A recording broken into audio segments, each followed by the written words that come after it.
오늘 말씀도 고난주간 화요일 날 있었던 말씀입니다.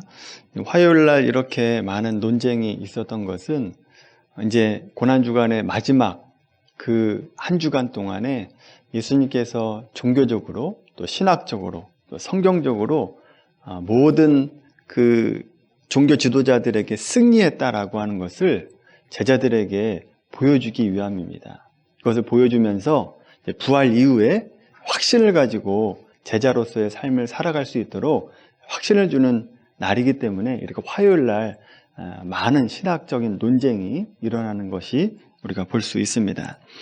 오늘 본문을 읽었다시피 이제 사두개인들이 예수님께 와서 부활에 관해서 묻고 있습니다. 오늘 말씀을 살펴보기 전에 사두개인이 어떤 사람인가를 먼저 우리가 한번 살펴봐야 됩니다. 이 사두개인의 특징을 몇 가지 말씀드리면, 사두개인들은 유대 최고의 정치 기구였던 사내들인 공회를 장악하고 있었던 사람들입니다. 그리고 제사장 직분을 독점하고 있었던 사람들이죠. 그러니까 로마의 지배 속에서 어떤 기득권을 가지고 있다 보니까 친로마파일 사람들 수밖에 없다라고 하는 거죠. 괜히 로마에 밑보여서 자기들이 가지고 있는 기득권을 놓칠 이유가 없기 때문에 그렇습니다. 오늘 본문과 관련해서 그들의 특징을 또 하나 말씀드리자면, 이 바리새인들과 달리 이 사두개인들은 부활과 영을 또 천사를 믿지 않았습니다. 그래서 사람들에게 영혼이 있다 할지라도 그 영혼은 잠시 육신과 같이 있다가 육신이 죽으면 영혼도 함께 소멸해 버린다라고 생각을 했습니다. 부활을 믿지 않게 된 중요한 이유가, 그들은 구약 성경 가운데서도 모세오경만을 믿고 있었던 사람들입니다. 물론 다른 성경도 인정은 했습니다만 그 중요성에 대해서는 이렇게 차등을 두었다라고 하는 거죠. 성경을 차등을 두었다라고 하는 것을 보면 결국 자기 임의대로 성경을 해석했다, 판단했다라고 하는 의미입니다. 결론적으로 사두개인들은 친로마파 사람들로서 현실주의적인 사람이고 물질주의적인 사람이었다라고 이해를 하시면 되겠습니다. 자, 그런 생각을 가진 사두개인들이 예수님께 와서 하는 질문이 이런 겁니다. 우리가 지난 시간에는 가이사에게 세금 바치는 것이 옳습니까, 옳지 않습니까? 라고 하는 질문을 봤는데, 그 질문은 종교적이고 또 정치적이고 어떤 개인의 양심의 문제를 다루는 문제였다라고 한다면, 오늘 사두개인이 가지고 있는 이 부활의 문제는 이성에 관한 문제입니다. 합리성에 관해서 질문하고 있다라고 하는 거죠. 논리와 이성을 가지고 예수님께 와서 시험하고 있습니다. 자, 그러면서 그들이 꺼낸 것이 모세의 법 가운데 하나였던 계대결혼, 수원법 중에 하나였던 계대결혼을 가지고 질문을 하고 있습니다. 자, 이것이 무슨 법인가? 신명기 25장 말씀 한번 찾아볼까요? 25장 5절부터 6절까지 말씀입니다.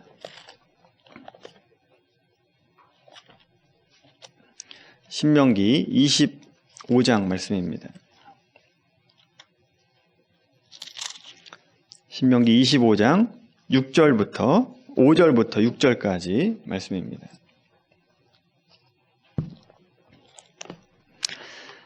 신명기 25장 5절, 6절 말씀입니다.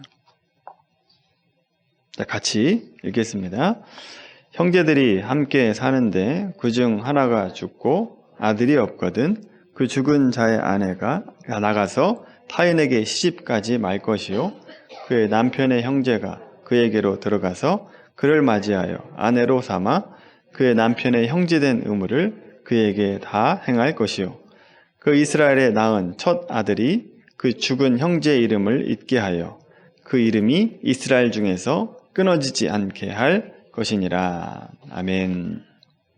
이 벌 보면 첫째가 장가들었다가 자녀를 남기지 않고 죽으면 그 다음 동생이 그 형수와 혼인을 해서 자식을 낳아서 형의 집안에 기업을 잇게 해야 된다라고 하는 말씀입니다. 사실 이 법의 목적은 결혼에 관한 규례가 아니라 죽은 형제의 가문이 끊어지지 않도록 하기 위해서 형의 기업을 잊게 하는 방법입니다. 또 이 계대 결혼은 이스라엘 여인이 다른 이방 민족의 남자들과 결혼하는 것을 못하게 하는 거죠. 그래서 거룩한 백성이라고 하는 것을 더럽히지 않게 하기 위한 하나님의 방법입니다. 또 남편과 사별한 아내를 보호하기 위한 사회보장법 중에 하나였다라고 하는 거죠. 자, 그러니까 하나님의 백성이 기업이 끊어지지 않고 이어갈 수 있게 하신 하나님의 배려였다라고 하는 거죠. 자, 이 법은 모세의 율법이 정해지기 전에 이미 창세기에서 하나님께서 말씀하셨던 법입니다. 창세기 38장 6절 말씀 보시면 이 법을 지키지 않으려고 꾀를 부린 유다의 아들 오난의 일이 기록되어 있다라고 하는 거죠. 자, 이렇게 법이 이어오다가 모세의 법을 통해서 율법으로 정해져 있고 이 법을 가지고 예수님께 사두개인들이 와서 질문하고 있는 거죠. 이 질문의 내용이 사실 있지도 않은 이야기를 가지고 질문하고 있는 겁니다. 7형제가 있는데 맏이가 장가들었다가 아들이 없이 죽었습니다. 둘째가 형수와 결혼을 했는데 둘째도 죽었고 셋째, 넷째, 일곱째까지 그렇게 죽었습니다. 그렇게 죽었으면 나중에 부활이 있다라고 하셨는데 부활이 있으면 나중에 그 모든 형제들과 그 아내가 부활을 했을 때 그럼 누구의 아내가 되는 것입니까? 라고 질문하고 있는 거죠. 모세의 법은 반드시 지켜야 되는 것인데 부활이 있다라고 한다면 굉장히 난감한 일이 벌어지지 않겠습니까? 라고 하는 질문이죠. 그럴 때 보이는 질문입니다. 말 그대로 합리와 논리를 가지고 부활의 비합리성을 증명하려고 하는 사두개인들의 질문입니다. 이에 대해 예수님의 답변이 중요합니다. 너희가 성경도 하나님의 능력도 오해하였다라고 말씀하고 계시죠. 그러니까 사두개인들이 두 가지를 오해했다는 겁니다. 성경하고 하나님의 능력을 오해했다. 여러분, 이 두 가지는 오늘날 그리스도인들도 많이 실수하고 있는 것이기 때문에 우리가 이 부분을 잘 기억해야 될 필요가 있습니다. 이 두 가지, 우리가 먼저 사두개인들이 하나님의 능력을 오해했다라고 얘기했는데 어떤 능력을 오해했는가를 먼저 살펴보도록 하겠습니다. 사두개인들의 질문은 우리가 생각할 때 얼마든지 할 수 있는 합리성을 가지고 논리성을 가지고 할 수 있는 질문입니다. 합리성과 논리와 이성이 있기 때문에 사람들이 지혜를 갖게 되었고 또 문명이 이렇게 발전할 수 있었다라고 하는 거죠. 근데 여러분, 이 합리성과 이성이다라고 하는 것은 세상의 모든 것을 담아낼 수 없습니다. 모든 것을 담아낼 수 없다라고 하는 거죠. 무엇보다도 우리가 가지고 있는 합리성과 논리성이 가진 치명적인 단점이 뭐냐? 시공간을 초월할 수 없다라고 하는 거죠. 여러분, 시공간을 초월할 수 없다라고 하는 것은 무엇을 보면 확실하게 알 수 있는가 하면 우리가 범죄 현장에서 쓰고 있는 알리바이를 생각하시면 됩니다. 어떤 사람이 그 어떤 범죄의 용의자로 몰렸습니다. 그런데 형사가 와서 당신이 범인이냐라고 물을 때 가장 확실하게 내가 범인이 아니다라고 하는 것을 증명하는 방법이 뭐냐? 그 사건 현장이 일어났던 그 시각, 그 장소에 나는 다른 곳에 있었다 라고 증명하면 됩니다. 나는 그 시간에 우리 친구들과 함께 있었고 내 직장 동료와 함께 있었다라고 증명을 하면 확실한 알리바이가 되는 거죠. 뭐에 근거해서요? 인간은 시간과 공간을 초월할 수 없다라고 하는 것 때문에 그렇습니다. 그런데 여러분, 하나님은 어떻습니까?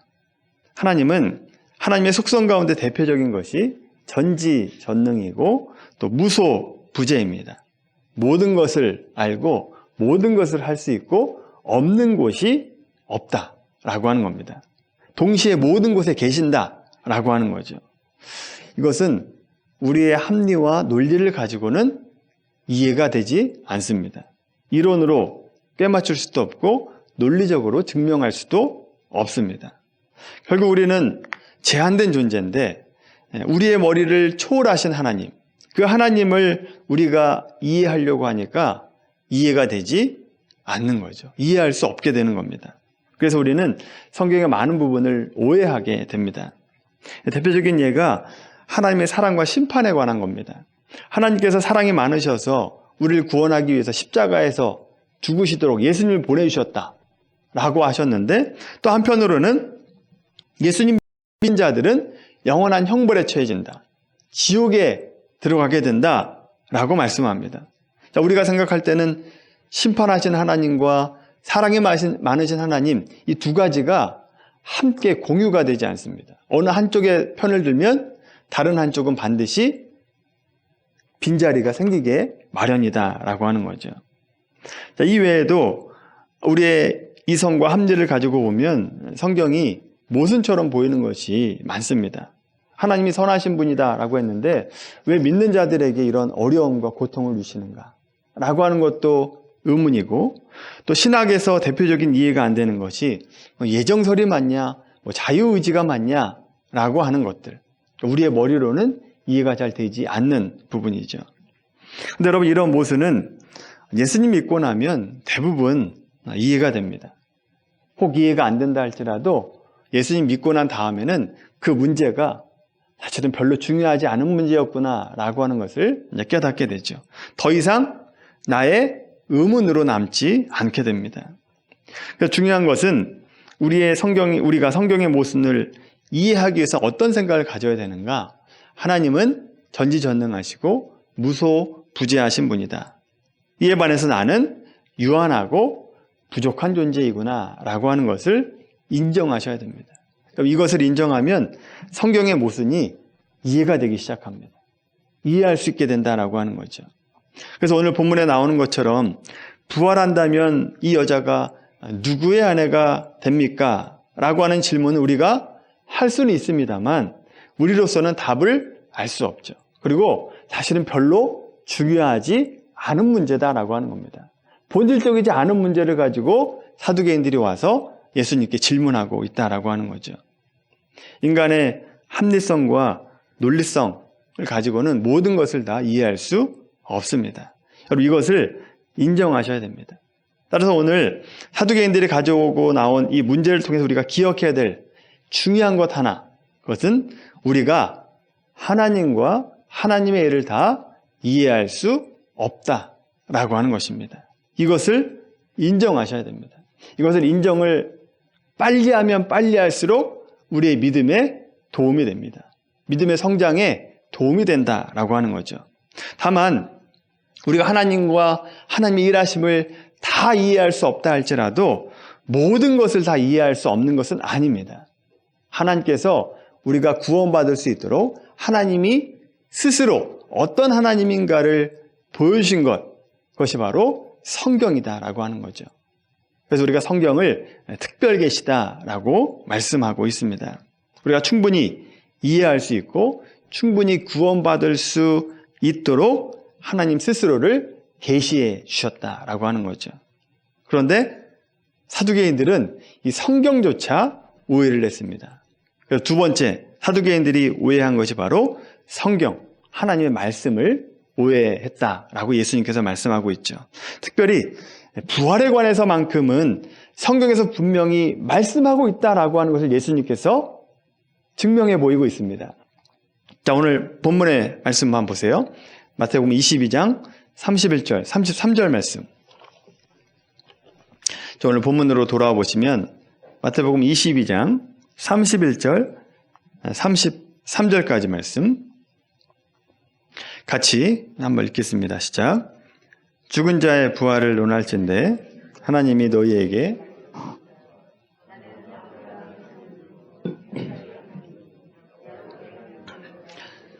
읽어보지 못하였느냐? 하나님은 죽은 자의 하나님이 아니요 살아있는 자의 하나님이시라 하시니 무리가 듣고 그의 가르침에 놀라더라. 아멘. 자, 예수님께서 32절에서 나는 아브라함의 하나님이요 이삭의 하나님이요 야곱의 하나님이다 라고 하는 이 말씀은 구약에서 자주 들었던 말씀이죠. 종종 나오는 말씀입니다. 대표적으로 출애굽기 3장 말씀 한번 찾아보겠습니다. 출애굽기 3장 13절 말씀입니다.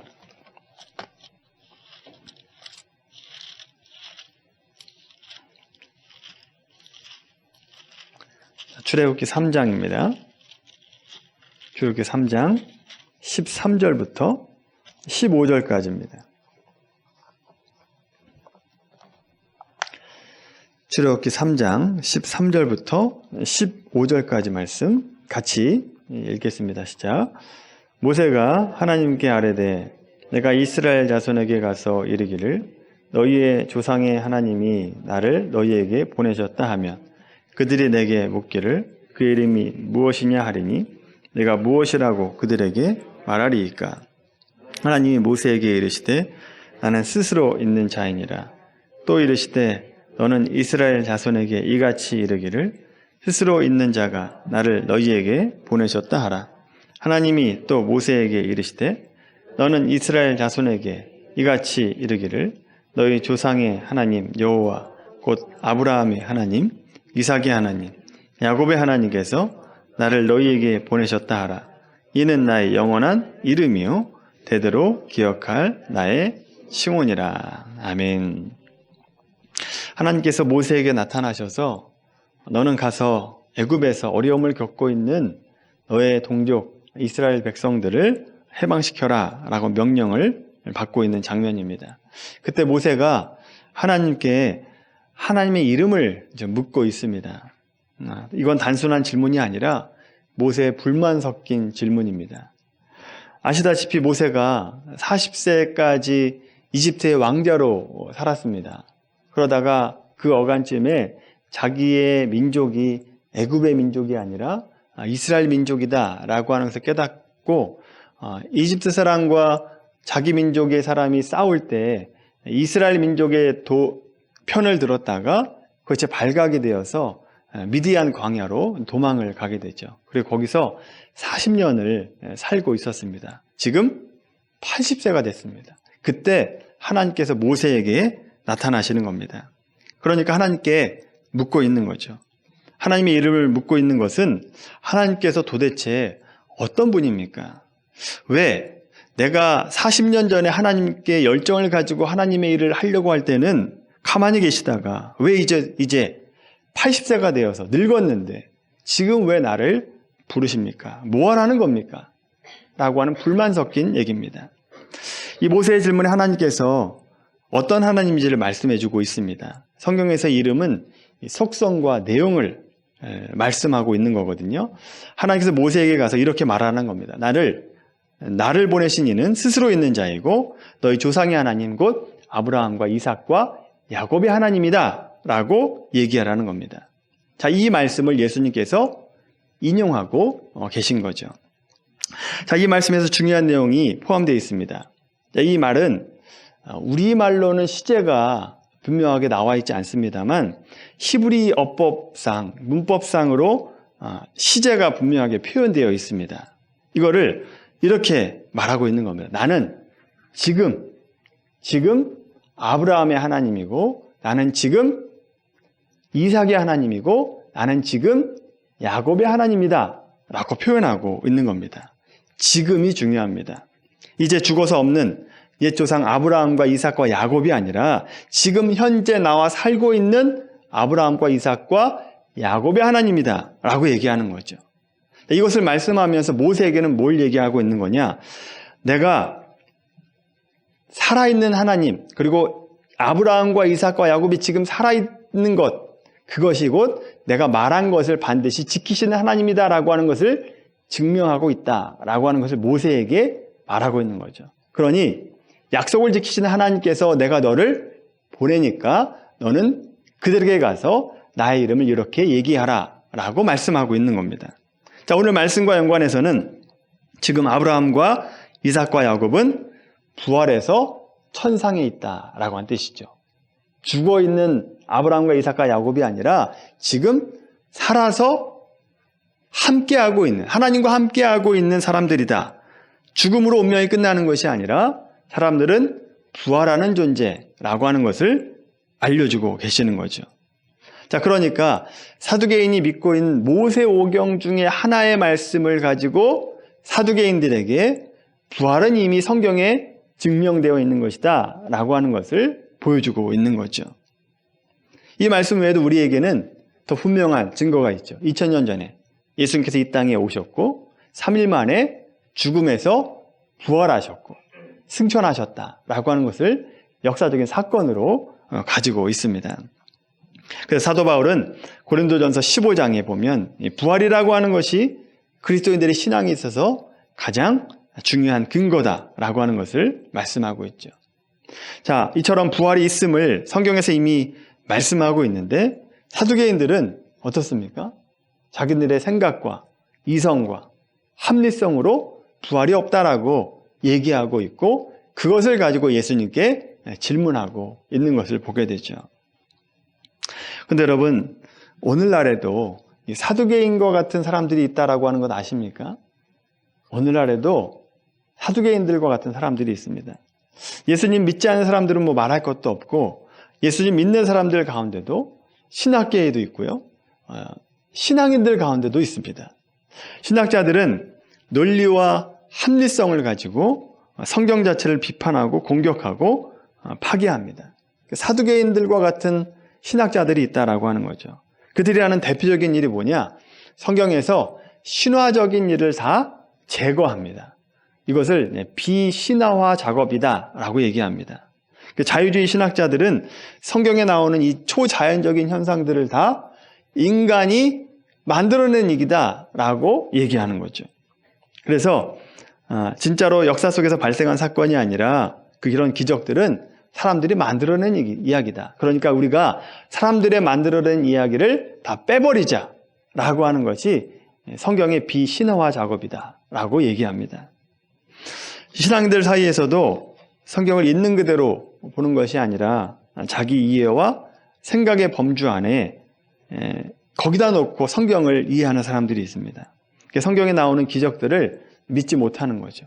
동정녀 탄생이라고가 또 부활을 오늘 본문에 나오는 부활 같은 것을 믿지 못하죠. 근데 여러분 잘 생각을 해보시면 성경에 어떤 부분적인 것을 믿지 못한다라고 한다면 그런 분들은 성경을 전체를 못 믿는 것이나 마찬가지입니다. 동정녀 탄생, 부활을 믿지 못하면 여러분 인류의 창조 어떻게 믿습니까? 천지창조를 어떻게 믿어요? 근데 만약에 창세기 1장에 천지창조를 믿게 됐다라고 한다면 부활을 못 하시겠습니까? 동정녀 탄생을 못 하시겠습니까? 못 하실 일이 없죠. 자, 그러니까 우리가 성경을 부분적으로 못 믿는다라고 한다면 성경 전체를 못 믿는 겁니다. 근데 만약에 성경 창세기 1장을 믿었다. 그러면 그 이후의 것들은 사실은 다 믿을 수밖에 없다라고 하는 거죠. 성경을 못 믿는 분들에게 말씀드리고 싶은 것은 설교 서두에도 말씀드렸다시피 우리의 한계를 인정하셔야 됩니다. 우리의 부족함을 인정하셔야 됩니다. 우리의 머리로는 하나님을 다 이해할 수 없다라고 하는 것을 인정하셔야 됩니다. 근데 여러분 바꿔서 생각을 해보시면 내가 다 이해하는 하나님을 뭐하러 믿습니까? 이해가 안 되니까 믿는 거죠. 내 능력이 이만큼인데 하나님은 무한하신 하나님이기 때문에 내 그 하나님을 믿는 거지 나와 똑같은 하나님을 뭐하러 믿습니까? 믿을 필요가 없는 거죠. 여러분 성경에서는 우리가 믿을 수 없는 것들도 많이 기록되어 있습니다. 그런데 우리의 한계를 인정하고 나의 부족함을 인정하면 그 모든 것들이 다 믿음으로 받아들일 수 있게 되는 거죠. 여러분들에게 이런 믿음을 갖게 되기를 바랍니다. 그런 믿음을 소유하게 되기를 바랍니다. 한 가지 더 말씀드리고 싶은 것은 성경을 다 믿기는 하는데 성경을 해석할 때 자기 주장만 하는 분들이 종종 있습니다. 그러니까 기존에 자신이 가지고 있는 답만 고집하는 거죠. 다른 사람의 의견을 듣지를 않습니다. 이것은 나쁘다라고 말하기보다는 한편으로 안타까운 겁니다. 어떻게 신앙의 성장을 할 수 있는 좋은 계기가 될 수 있는데 그냥 그 자리에 머물러 있는 분들이 있다라고 하는 거죠. 물론 우리는 자기가 가지고 있는 어떤 신앙의 확실한 기준이 있어야 됩니다. 기준이 있어야 무엇이 잘못됐고 옳은지를 판단할 수 있게 되는 거죠. 그런데 자기 것만 옳다고 생각하시면 안 됩니다. 그래서 여러분 토론할 때 가장 무서운 사람이 누구예요? 책 한 권만 읽은 사람이 가장 무섭습니다. 말이 안 통하죠. 오늘날에는 좀 바뀌었습니다. 책 한 권이 아니라 유튜브만 보고 말하는 사람이 가장 무섭습니다. 유튜브가 그들의 성경입니다. 여러분, 자기 것만 맞는 줄 알고 있으면 안 됩니다. 이런 분들은 어떻게 보면 자신의 한계를 인정하지 않는 거죠. 내가 맞다라고 인정하는 겁니다. 어떤 목사님은 말씀 묵상한 것을 성경에 기록하는데 그 묵상한 것에 자기가 매이지 않도록 성경을 매년 새로운 성경을 가지고 1년을 시작한다라고 얘기합니다. 그러니까 자기의 해석에도 매이지 않으려고 하는 어떻게 보면 노력인 거죠.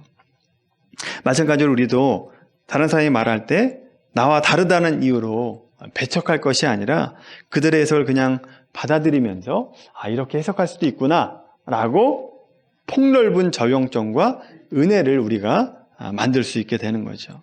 물론 이단에 대해서 말하는 것은 아닙니다. 이단에 대해서는 확실하게 경계를 세워야 되고, 지금 말씀드리는 것은 건전한 신앙을 가진 사람, 신앙을 가졌다라고 한다면 그분의 의견도 받아들이는 것이 좋다라고 말씀을 드리고 있는 겁니다. 그러면 훨씬 더 풍성한 은혜를 누릴 수 있게 되는 거죠. 오늘 우리가 사두개인들의 질문을 함께 살펴보았습니다.